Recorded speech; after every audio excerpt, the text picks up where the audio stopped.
Amém? Graças e paz. Vamos abrir em Colossenses, capítulo 1, versículo de número 1 a 8. Colossenses 1,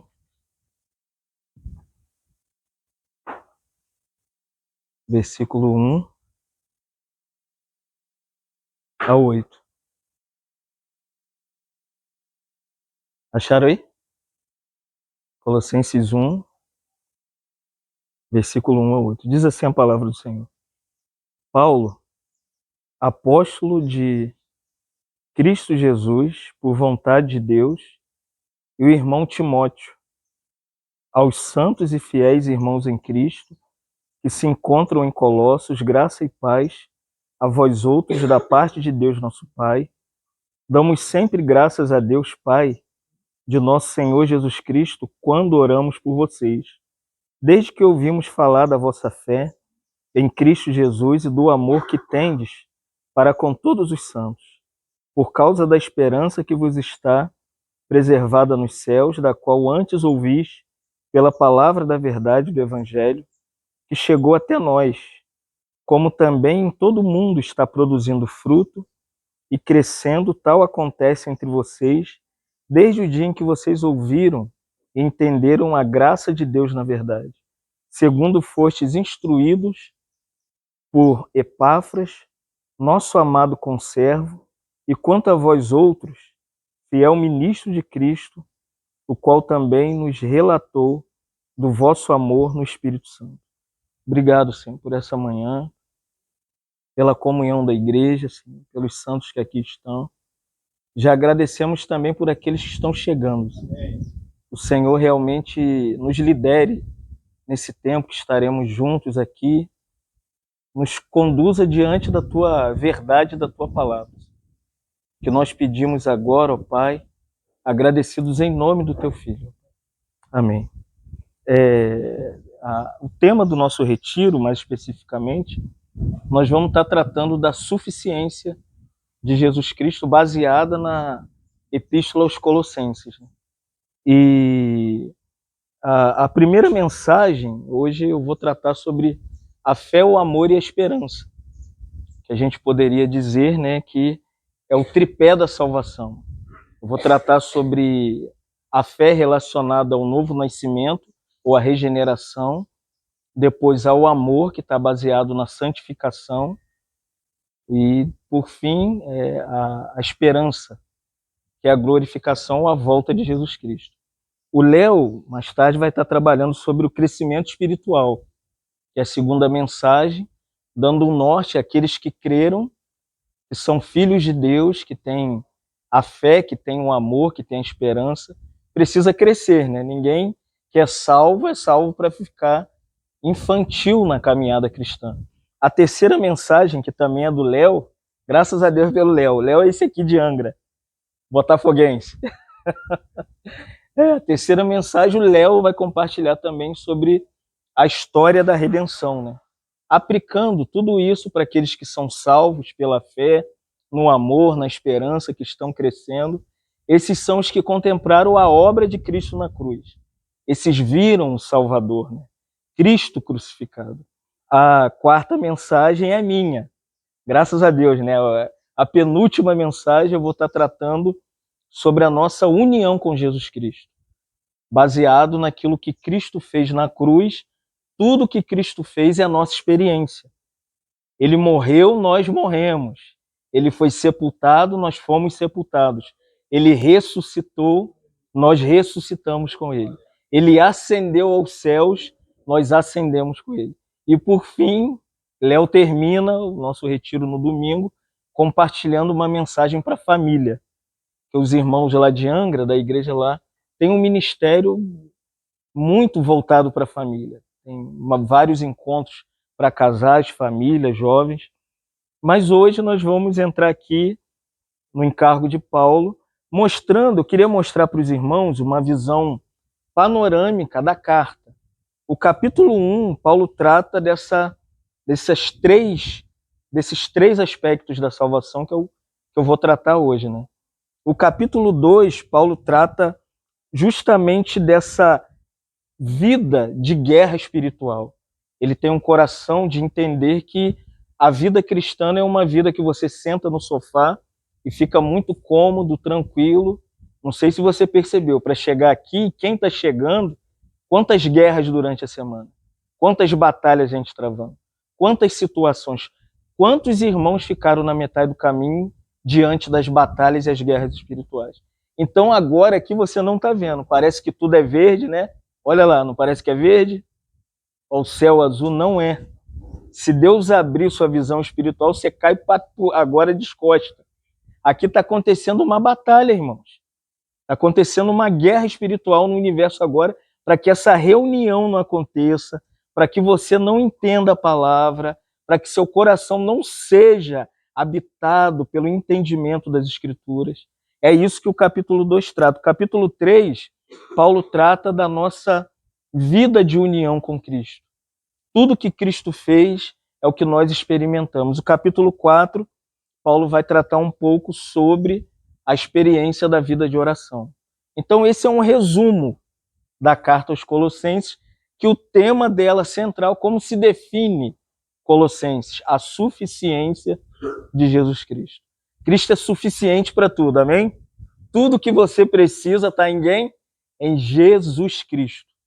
Não há nada fora da pessoa de Cristo que possa salvar a nossa vida, salvar a nossa casa. Mas aqui Paulo inicia se apresentando como apóstolo de Jesus Cristo. Apóstolo é uma pessoa comissionada com uma especificação direta de Deus. Deus pegou Paulo, quando Paulo perseguiu os cristãos, em Atos capítulo 8, entrando nas casas e saindo, e ali, né, ele encontra o Senhor em Atos capítulo 9, quando ele está com a carta dos principais sacerdotes e a autorização para prender os irmãos do caminho, para prender os irmãos em Damasco. Quando ele ia, ele viu o Senhor. E ele ouviu uma voz que dizia: Saulo, Saulo, por que me persegues? E ele diz: quem és tu, Senhor? Então, quando ele ouviu a voz, ele entendeu ali, quem estava falando com ele era Jesus, irmãos. Jesus estava falando com Saulo. E a partir dali, Deus comissiona ele.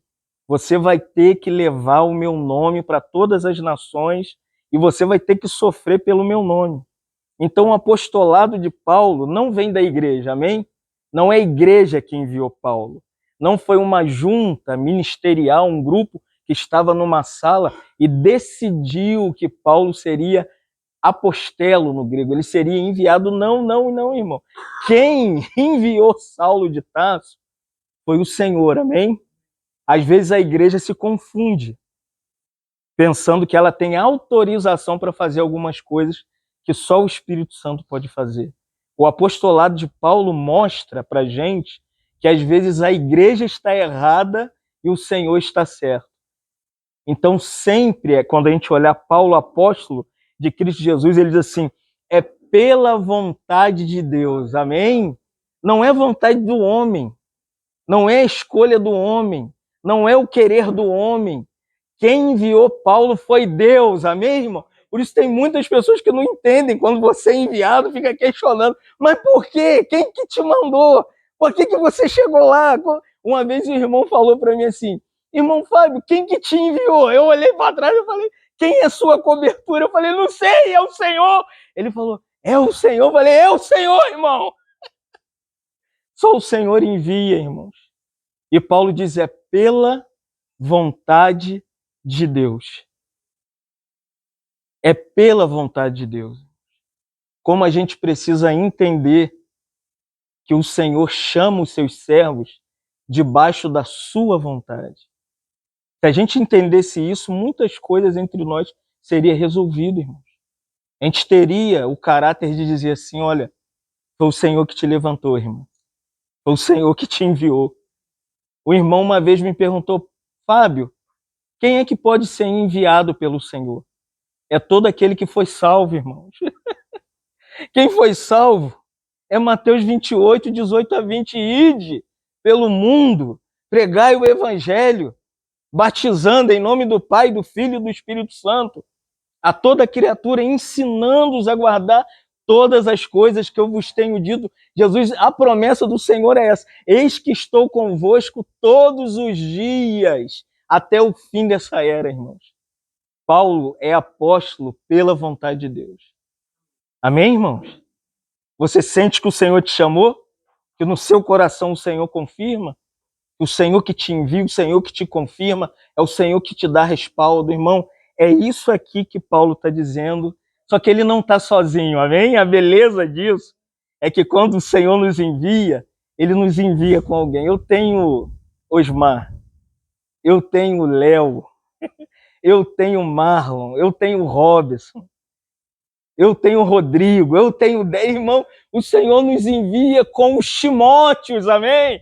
Paulo e Timóteo, aleluia, irmão. A nossa obra não é nossa, é no corpo, pelo corpo, para o corpo. O Senhor nos dá pessoas e nos une ali, e a gente fica assim, agora, eu vi agora, irmão. Eu falei ali, depois da conversa, falei, Senhor, como que vai ser isso? De repente, o Senhor envia o membro do corpo, tá tudo resolvido, irmão. Aleluia, irmão. Tem Timóteo com a gente. Qual é o nome dela? O nome da irmã? É. Tem Rosângela. Você não vai sozinha, amém?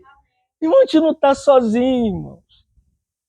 Às vezes o diabo engana que a gente está sozinho. Está aqui Paulo e o irmão Timóteo. Como é bom que o Senhor... Eu sou acusado de andar sozinho. Mas sempre estou rodeado de gente, irmãos. Nesse retiro eu não botei a mão para nada. Eu não fiz nada, eu só fiquei de joelho orando. Faz, Senhor. Fiz igual o John Wesley, né? Que ajoelhava, não sabia como fazer a obra. Ele dizia, faz, Senhor. O Senhor balançou a Inglaterra. E um jovem foi visitar o túmulo de John Wesley. O nome dele era Billy Graham, ninguém sabia quem ele era. E Graham, quando chegou ali, ele viu ali falar aqui que ele está sepultado. E Billy Graham, jovem, ajoelhou sobre o túmulo de Wesley e falou, faz de novo, Senhor. Faz de novo, Senhor. E o Senhor fez. Sacudiu a América. Amém, irmãos? Nós não estamos sozinhos. Tem os Timóteos com a gente. Paulo diz assim, nós damos graças a Deus pelo nosso Senhor Jesus Cristo quando oramos por vocês. Imagina, comissionado pela vontade de Deus, não sozinho, o ministério com outros irmãos, e ele diz, nós oramos por vocês. Eu acredito que a maior marca do ministério, se o Senhor te chamou, o Senhor te comissionou, é que você é um homem e uma mulher de oração. Isso te brinda, isso te guarda. Isso não te faz receber tapinha nas costas, nem seu nome no outdoor. Mas o Senhor sabe aqueles que estão prostrados diante dele. Quando Billy Graham orou lá sobre o túmulo de Wesley, ele faz de novo, ele não sabia o que ele estava pedindo. É porque o caminho cristão é um caminho de oração, irmão. Paulo diz aqui, eu estou orando por vocês. Oração, o que é oração, né? As pessoas acham tão difícil orar. Irmão, orar é orar, amém? Não existe forma de oração, modelo de oração, método de oração, 3 passos para oração, 7 aspectos da oração. O Senhor só ensinou uma oração que os discípulos ficaram desesperados. Quando o Senhor mostrou o padrão do Sermão do Monte, Mateus 5, eles não entenderam nada, absolutamente nada, das bem-aventuranças do Senhor. O padrão era muito alto, né?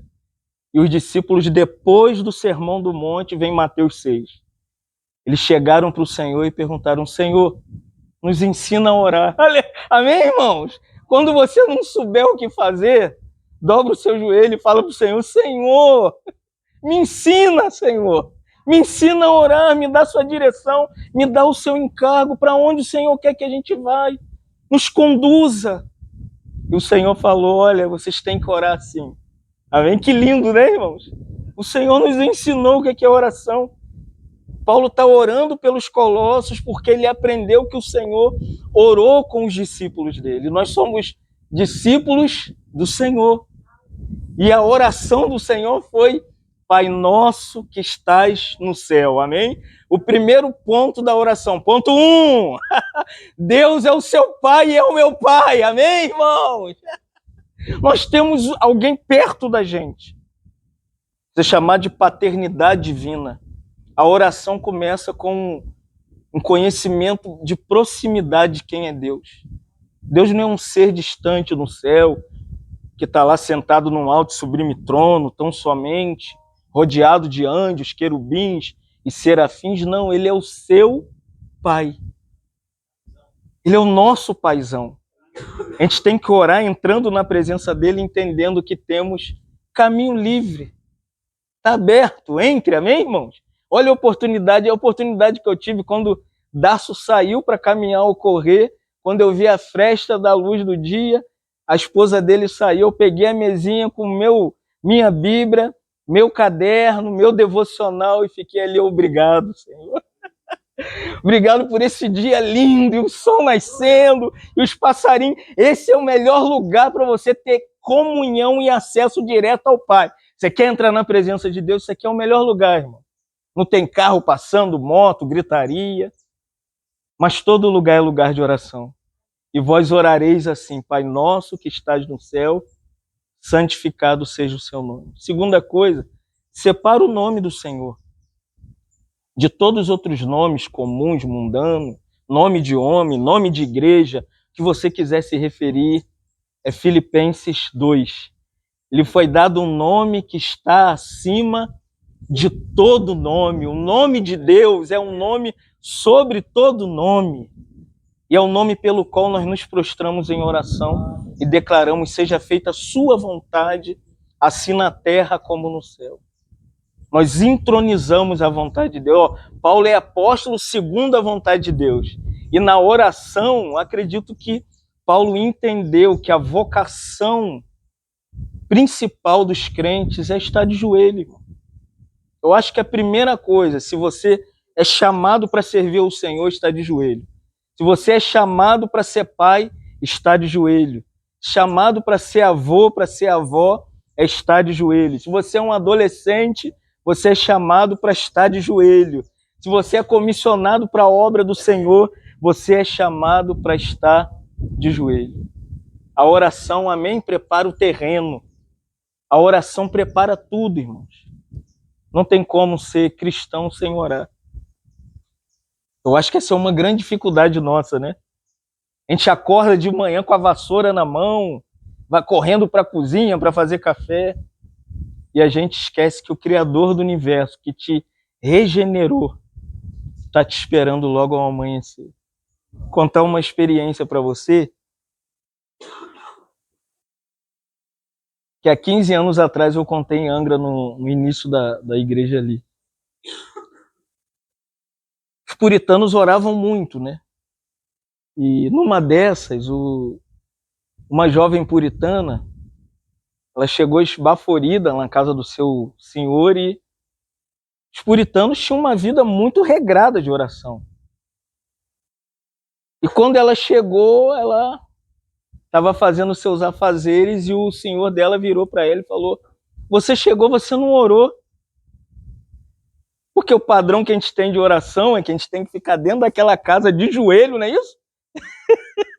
Ali de cara num pó, clamando ao Senhor. Tem gente que tem ministério de oração, não tem, irmão? Leonardo Rainverhill orava 6 horas por dia. Aquele do livretinho, porque tarda o pleno avivamento. A W. Tozer orava o dia inteiro. E mais perto da gente, Paul Washer ora 24 horas por dia. Ele fala para a esposa dele: que ninguém chegue aqui em casa para me incomodar. Os homens são uma tocha na mão de Deus. Mas tem irmão que não tem esse tempo, amém?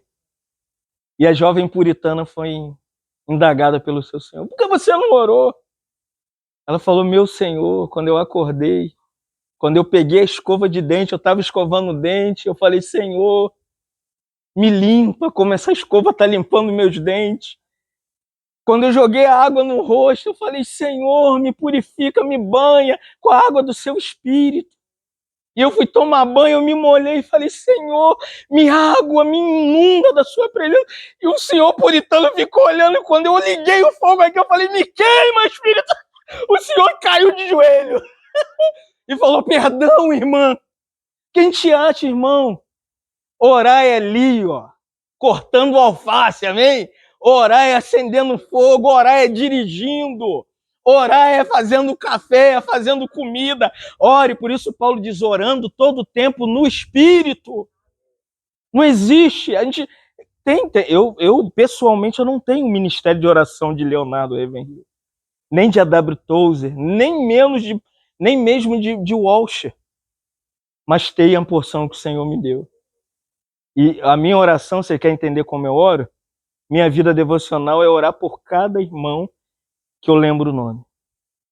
Se eu conheci o irmão Reginaldo, entrou no meu caderno. Todo dia eu vou orar por ele, pela família dele. Minha mulher falou, como que você consegue gravar? A única coisa que eu sei fazer é gravar o nome dos outros, irmão. Eu não sei orar bonito, né? Ouvi o irmão orando, amantíssimo Deus, glorioso, entronizado no trono. Eu falei, que eu queria orar assim. Mas a nossa oração é por vós, amém, irmãos? Orando por vós, 4, desde que ouvimos falar da vossa fé. Fé aqui tem relação com a salvação, que a gente poderia dizer que é o novo nascimento. Então, Paulo está orando porque aquela igreja era uma igreja salva. Como a gente precisa ter esse sentimento, né? De que os irmãos que a gente tem discipulado, tem pastoreado, tem acompanhado, tem estado com eles, são pessoas que têm a fé em Jesus Cristo. Mas que fé é essa em Jesus Cristo? É aquela que o Senhor, quando encontrou Nicodemos não tinha. Nicodemos era um religioso, ia na sinagoga, conhecia a lei de Moisés e seguiu o Senhor de longe. E à noitinha ele foi ao encontro do Senhor. Quando ele olhou para Jesus, ele falou, bom mestre, eu sei que tu és um bom mestre, porque eu vi que ele estava lá nas bodas de Caná, ele viu um milagre da transformação da água em vinho em João 2. Ninguém pode fazer esses milagres que tu fazes se Deus não estiver com ele. Era para Jesus falar, poxa, você conhece mesmo, você... Não, irmão. Jesus falou, você tem que nascer de novo. Você tem que ter fé na salvação, você tem que crer em mim como seu único e suficiente Salvador. É isso que é o novo nascimento. Aquele que não crê em Jesus não pode ser salvo, irmãos. Jesus falou, tem que nascer da água e do Espírito. João 3:3. No versículo 5 ele falou, aquele que não nascer da água e do Espírito não pode entrar no reino de Deus. Nicodemos enlouqueceu e falou, mas como vai ser isso? Acaso eu vou ter que entrar no ventre da minha mãe e vou ter que nascer segunda vez? Jesus era amável, amém, irmão? Jesus não deixava ninguém com dúvida. Jesus explicava as escrituras. Jesus foi lá e falou, Nicodemos, é como em Ezequiel 37. Você tem que ler, você não conhece, você não é doutor das escrituras. Você não sabe. João 3:7, ele falou o vento. Falou do Espírito Santo, irmãos. O vento sopra onde quer e não sabe de onde vem.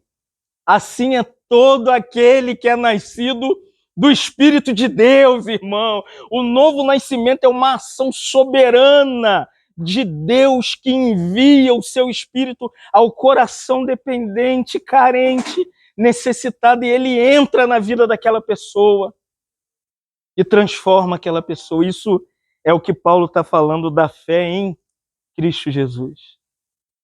Que maravilha, né, irmãos?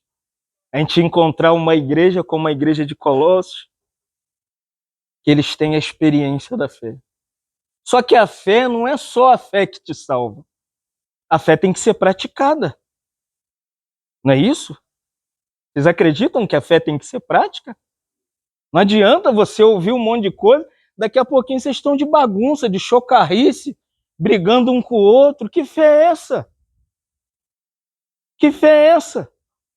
Mas Hebreus 11:1, o escritor aos Hebreus diz que a fé é o firme fundamento das coisas que se esperam e a prova das coisas que não se veem. A fé tem que ser vivida, a fé tem que ser praticada, você tem que andar por fé, você tem que se mover nessa fé. Não adianta receber fé da salvação e agora Deus faz tudo. Deus faz tudo se você pratica e vive o que você tem ouvido na palavra de Deus, irmão.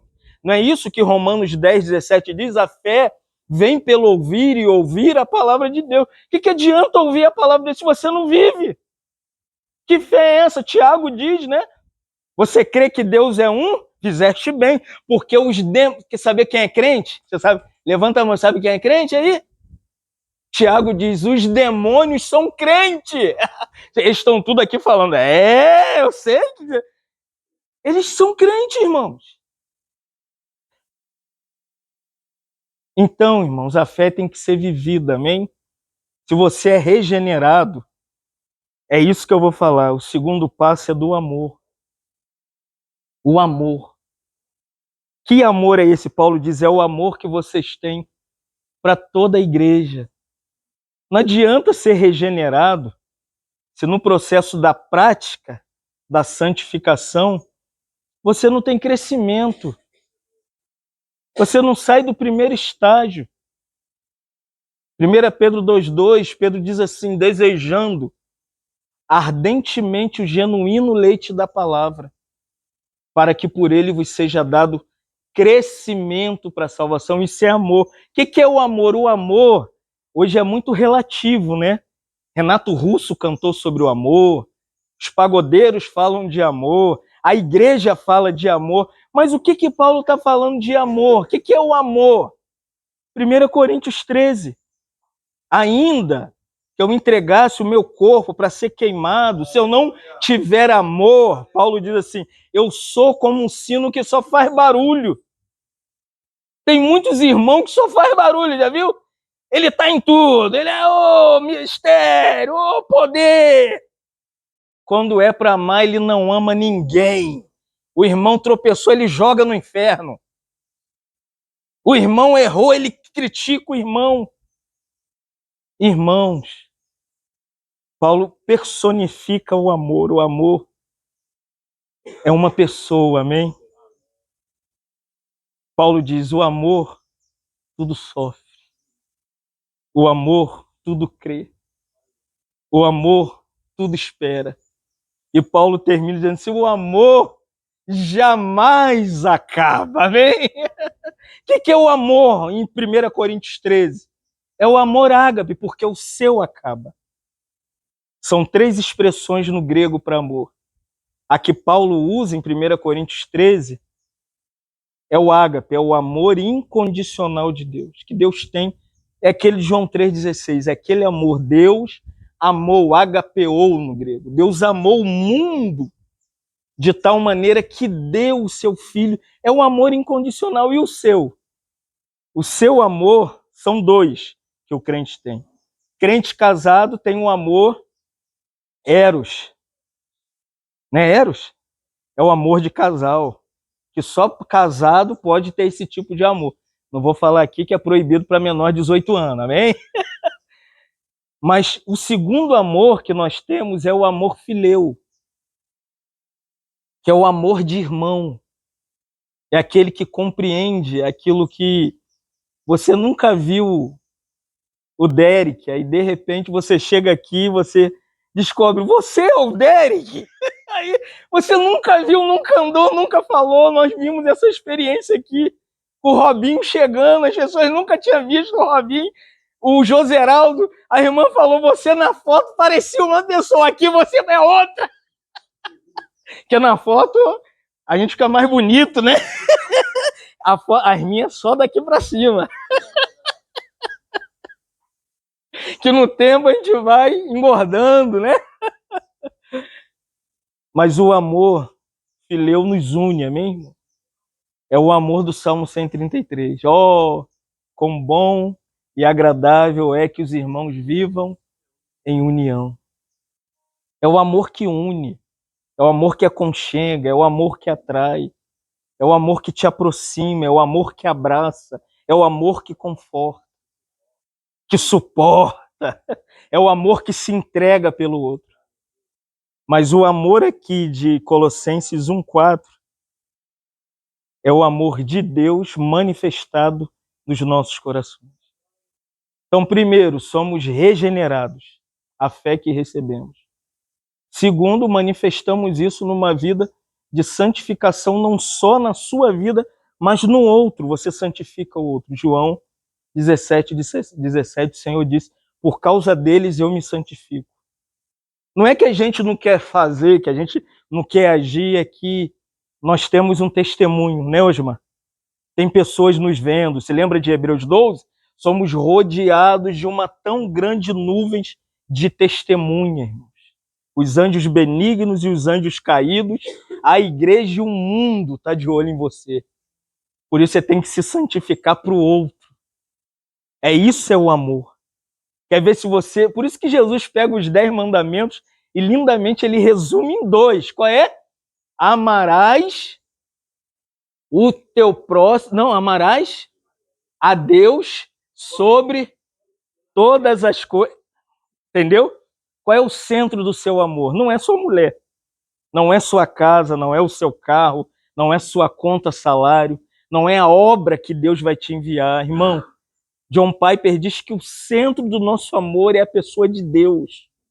O centro da nossa vida é Deus. O que a gente deve buscar é o ser, a beleza, a glória e a majestade do Senhor. Não substitua por ministério, família, casa, carro. Isso uma hora vai acabar, irmãos. Uma hora isso passa. Mas o que vai restar é o seu amor pelo Senhor. E se você ama o Senhor, Jesus disse, você vai amar o seu próximo como a você mesmo. Se você ama o próximo como a você mesmo, você não vai querer a mulher dele, amém? Você não vai adulterar com ela. Você não vai roubar as coisas dele. Por isso que os mandamentos se resumem em 2, na qualificação do amor. Então, avançando mais, o versículo 5, Paulo diz assim, por causa da esperança que vos está preservada nos céus.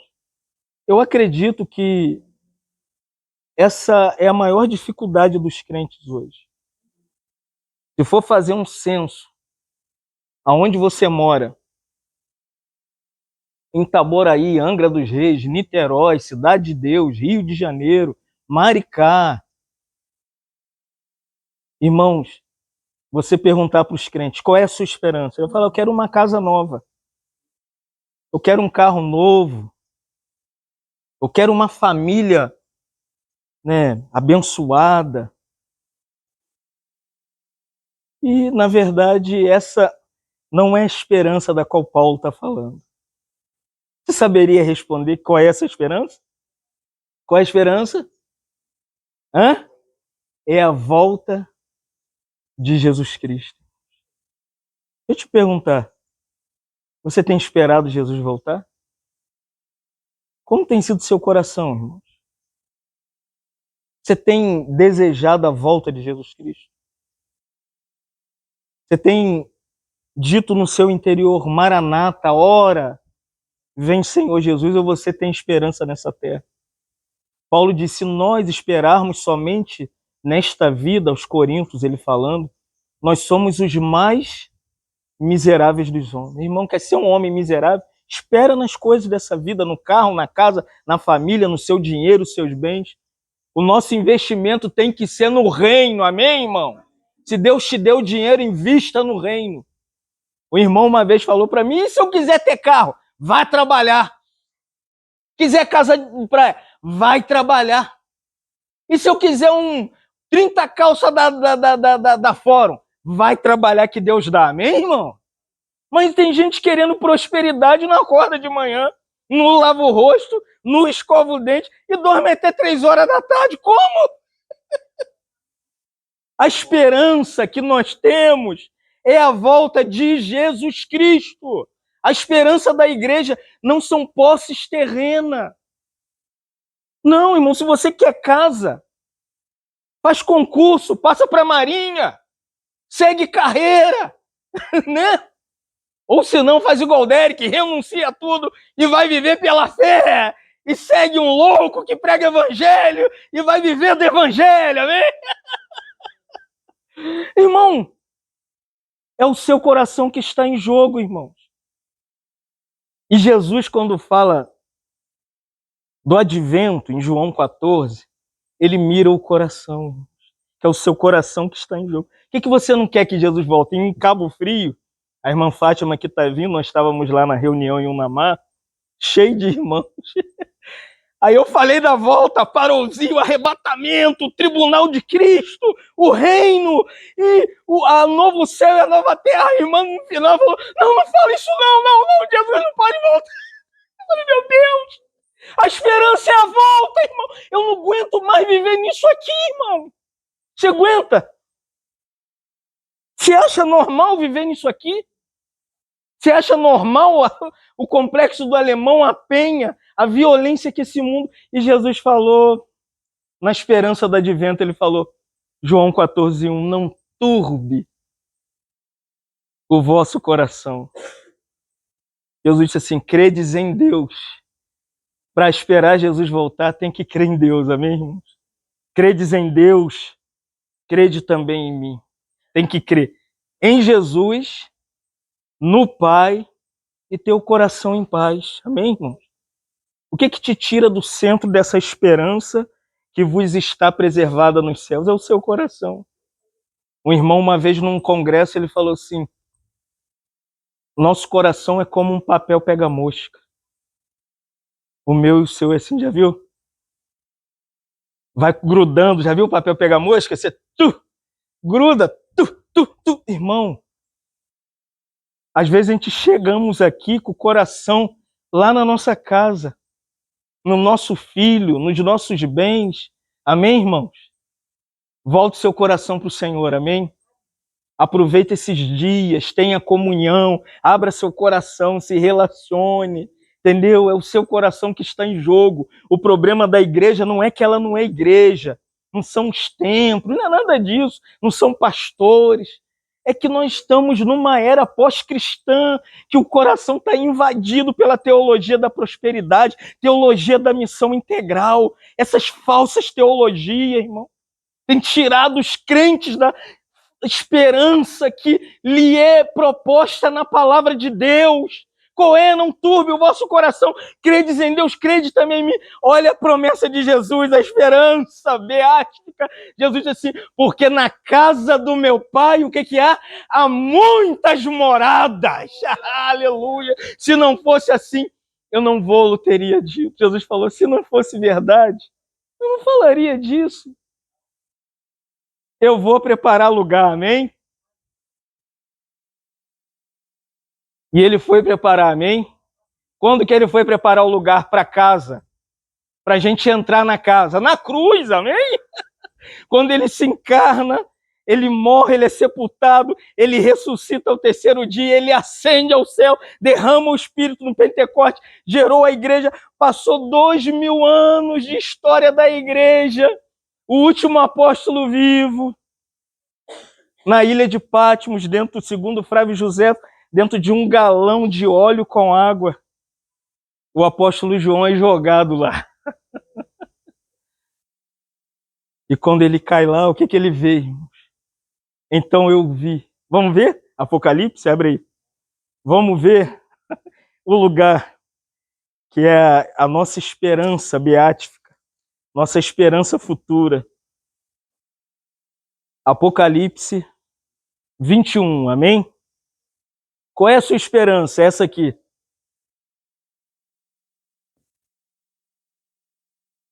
Aonde é o lugar? Esse aqui, Apocalipse 21, 2 até o versículo de número 6. Apocalipse 21, 2 a 6.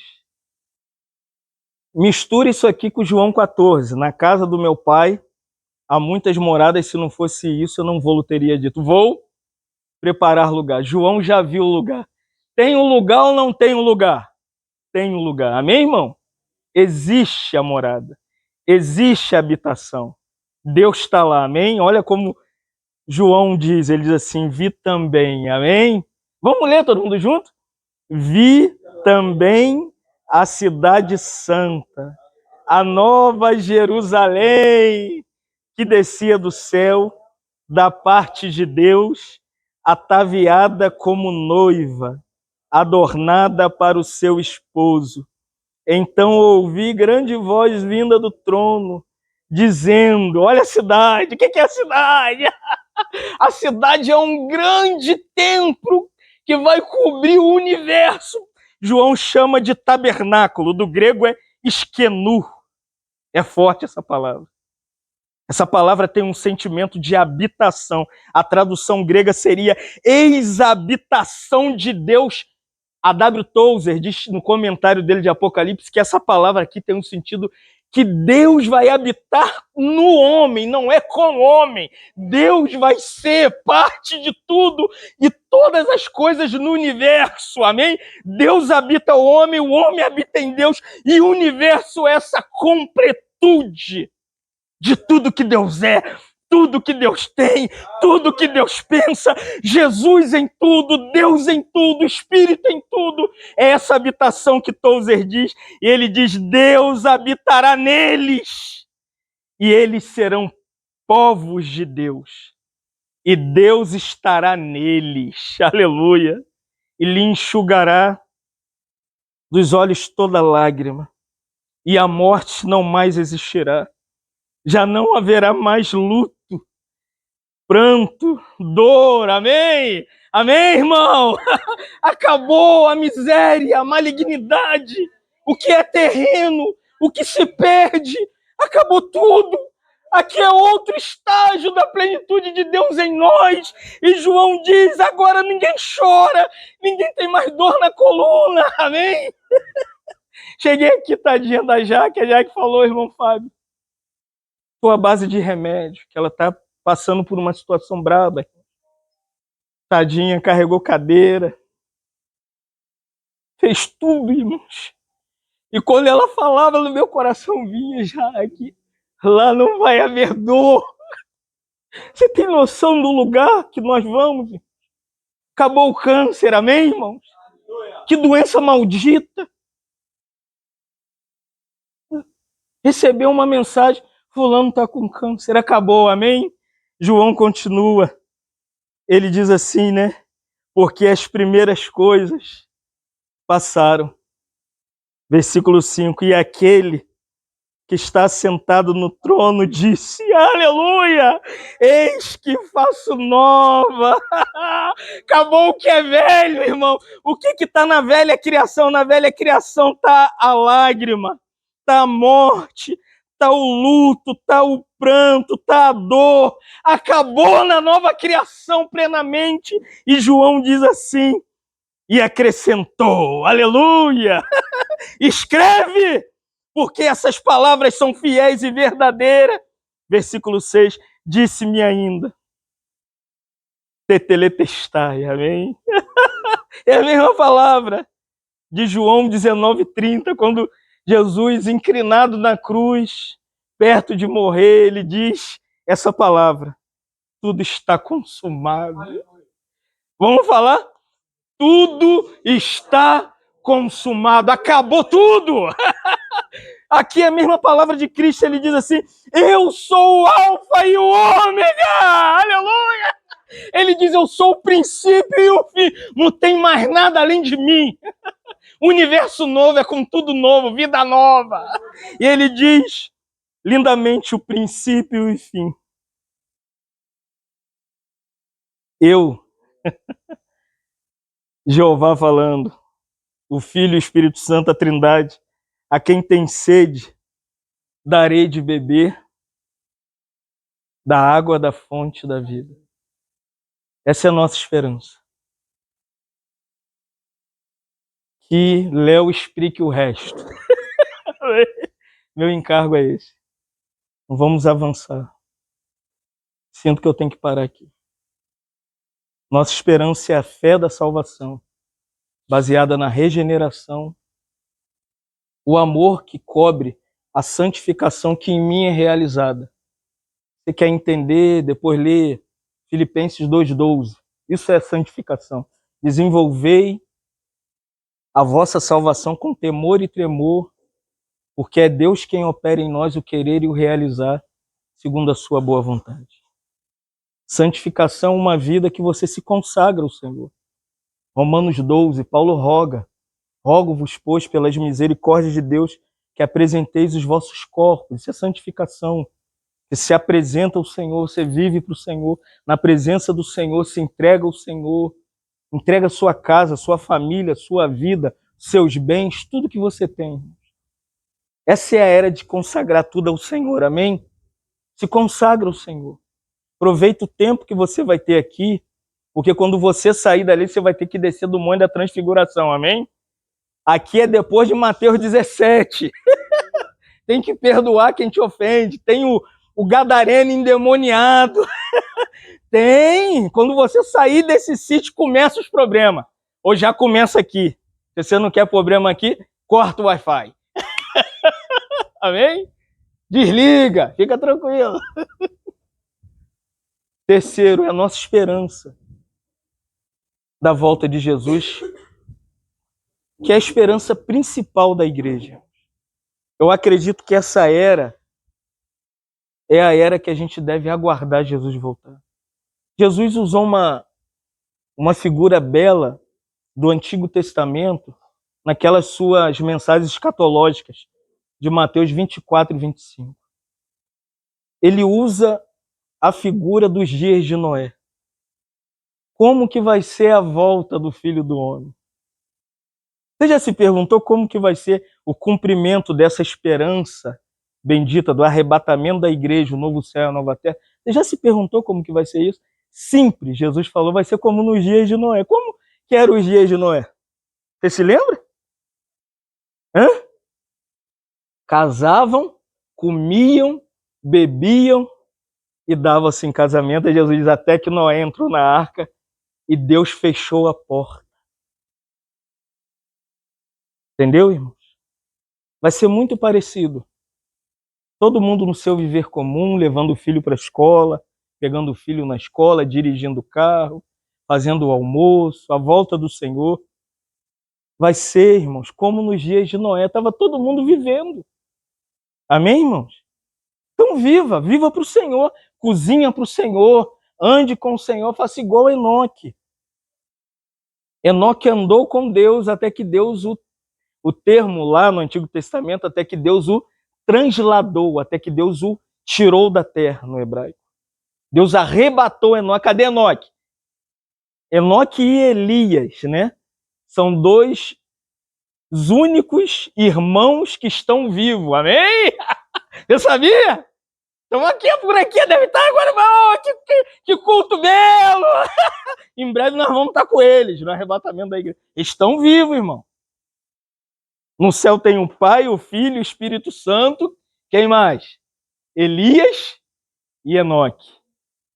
Os que dormiram aguardando a ressurreição na presença do Senhor. Então que seu coração esteja preparado, amém? Aproveite essa oportunidade com essas mensagens para o seu coração ser preparado, amém, irmão? Seu coração, né, ter sentimentos pela volta de Jesus. Claro, o Léo tem muito mais que eu e vai levar a gente por outros caminhos, mas é o mesmo ministério, amém? Estamos debaixo do mesmo poder do Espírito Santo que está nos guiando. Então vamos ficar de pé, vamos orar?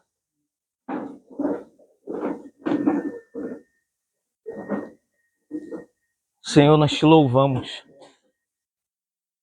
agradecidos pelo primeiro dia de retiro, gratos pela graça de podermos servir a sua igreja. Obrigado pela epístola aos Colossenses, tanta riqueza nas entrelinhas da sua palavra, que os irmãos pratiquem o que ouviram aqui, que não fique só no campo do conhecimento teológico, bíblico, mas que os irmãos possam praticar a palavra, viver a palavra, andar na palavra nesses dias aqui. Pedimos também à noite pela graça do Senhor sobre o irmão Léo. Unge o Léo com tua palavra, com a unção do Senhor, e dirija, Senhor, nossos corações mais e mais a sua eterna vontade. Oramos ainda pelos irmãos que ainda não chegaram de Cabo Frio. Oramos pela Creuza de Niterói. Oramos pelos irmãos ainda de Itaboraí que estão vindo. Senhor, traga os irmãos. Lembramos do Carlos, Senhor. Guarda o irmão na moto. Ou se está vindo com a família, guarda os irmãos. Quanto a nós que vamos estar aqui, também nos dê paz em comunhão. Nos dê a graça de estarmos juntos, servindo um ao outro, lavando os pés uns dos outros. Nós não queremos ser superiores a ninguém. Nós queremos lavar os pés dos outros, colocar a bacia, nos despirmos e de joelhos prostrados servir cada um dos irmãos. Nos dá esse ministério, Senhor, entre nós. Obrigado por cada igreja aqui representada. Que a graça do Senhor continue nos direcionando, Pai. Que nós oramos nessa manhã, Pai. Em nome de Jesus. Amém.